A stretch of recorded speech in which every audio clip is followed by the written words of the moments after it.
বাগেরহাটের মোড়লগঞ্জ উপজেলার পশ্চিম গুলিশাখালী গ্রামের নজরুল ও ইয়াসমিনের সংসারের দ্বিতীয় সন্তান মিলি আক্তার। প্রায় ৩৪ বছর বয়সেও মিলি আক্তারের উচ্চতা ২৮ ইঞ্চি। এখনও বাচ্চাদের মতো তার খেলার সঙ্গী জুসের খালি বোতল ও প্লাস্টিকের কিছু হাঁড়ি পাতিলের সামগ্রী। দামি কোনো খেলনা কিনে দেওয়ার সামর্থ্য তার পরিবারের নেই। বাগেরহাট প্রতিনিধি সাগর মণ্ডলের তথ্য ও চিত্রের ডেস্ক রিপোর্ট। ১৯৯২ সালের ১৫ই ফেব্রুয়ারি তার জন্ম। মিলি আক্তারের বয়স এখন প্রায় ৩৪ বছর। মিলি তার মায়ের গর্ভে থাকা অবস্থায় ফরিদা ইয়াসমিনের প্রথম স্বামী ইউসুফ আলী নিরুদ্দেশ হয়ে আর ফেরেননি।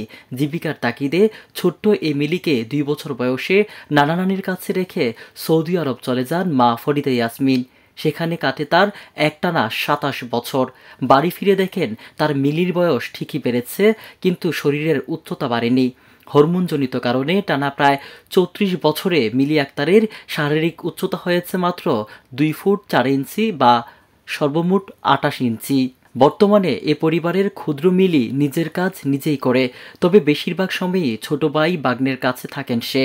মিলির মা মোসাম্মদ ফরিদা ইয়াসমিন অসুস্থ, তাও সে বুঝে উঠে সময় অসময় বিরক্ত করে না। মাঝে মধ্যে নিজের ইচ্ছার বিরুদ্ধে অপছন্দের কিছু হলে চট করে রেগে যান। মোবাইল গেম খেলা, গান শোনা, নাচ করা তার ইচ্ছা। মিলি আক্তারের মা মোসাম্মদ ফরিদা ইয়াসমিন বলেন, ৫ মাস বয়সে মিলিকে গর্ভে রেখে প্রায় ৩.৫ বছরের বড় মেয়ে পলি আক্তারকে ওর বাবা ফেলে রেখে চলে যায়। অভাবের সংসারে অনেক যুদ্ধ করে বড় মেয়েকে কোনো মতে লেখাপড়া করিয়ে বিবাহ দিয়েছেন। মিলির জন্মের পর থেকেই মিলিকে কোনো ভালো চিকিৎসা বা ভালো খাবারও দিতে পারেননি। পরিবারের চাপে নিজে পড়ে আবার বিবাহ করেন এই ২ মেয়েকে নিয়ে। স্বামীকে নিয়ে নিজের জন্মস্থানে ফিরে এসে বসবাস করছেন। এ ঘরে একটি মাত্র কলেজ পড়ুয়া ছেলে। অর্থের অভাবে ব্যাহত হচ্ছে ছেলের লেখাপড়া। বসত ভিটাটুকুই তার এখন সম্বল রয়েছে। সরকারি সাহায্য বলতে সমাজসেবা অধিদপ্তরের প্রতিবন্ধী কার্ডই একমাত্র ভরসা। দেশের বিত্তবান এবং সরকারের কাছে তাদের আবেদন, মিলির জন্য যেন কিছু করা হয়। বেঁচে থাকতে ব্যয়ের জন্য ৩ বেলা দুমুঠো খেয়ে পড়ে বেঁচে থাকার ব্যবস্থা করে যেতে পারলেই শান্তি পেতেন বলে জানান তিনি। আমার এই ছোট্ট মিলির ১৯৯২ সালের ৮ই ফেব্রুয়ারি ওর জন্ম হয়েছে। ওর বাবা তখন ইন্ডিয়ায় চলে গেছে আমারে ফেলাইয়া। আমি বাপের বাড়িতে থাকতাম। তখন ডাক্তারের চিকিৎসা করার জন্য আমি ডাক্তারের কাছে গেছিলাম। ডাক্তারে অনেক টাকা পয়সা চাইছে। এই টাকা পয়সা দেওয়ার মতো আমার সামর্থ্য ছিল না বিধায় আমি ওর কোনো চিকিৎসা করাইতে পারিনি। সেই থেকে আজ পর্যন্ত এইভাবেই ৩৪ বছর, মিলির বয়স ২৮ ইঞ্চি লম্বা। এই পর্যন্ত আমি ওর কোনো ভালো মতো চিকিৎসা কিছু করাইতে পারি নাই টাকা পয়সার অভাবে।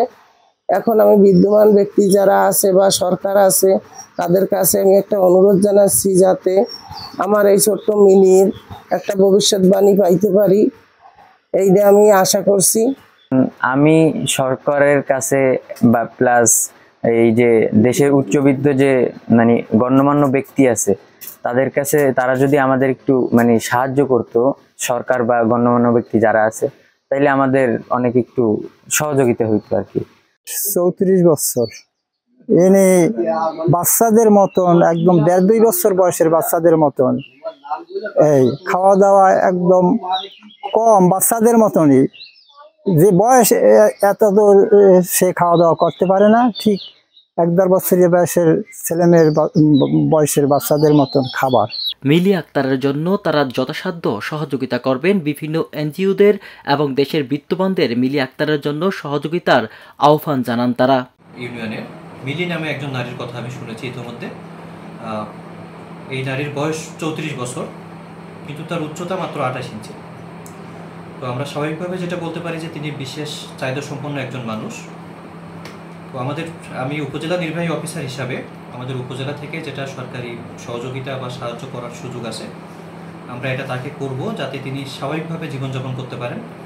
একই সাথে আমাদের এখানে অনেক এনজিও কাজ করেন। তো আমি এনজিও প্রতিনিধি যারা আছেন তাদের সাথেও যোগাযোগ করেছি।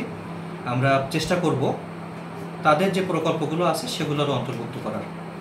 একই সাথে আমি অনুরোধ করব বিত্তশীল ব্যক্তি যারা আছেন, তারা এরকম বিশেষ চাহিদা সম্পন্ন মানুষ আমাদের সমাজে যারা আছে তাদেরকেও তাদের পাশে দাঁড়ানো। বাগেরহাট থেকে সাগর মণ্ডলের রিপোর্ট, আমার বার্তা ডিজিটাল।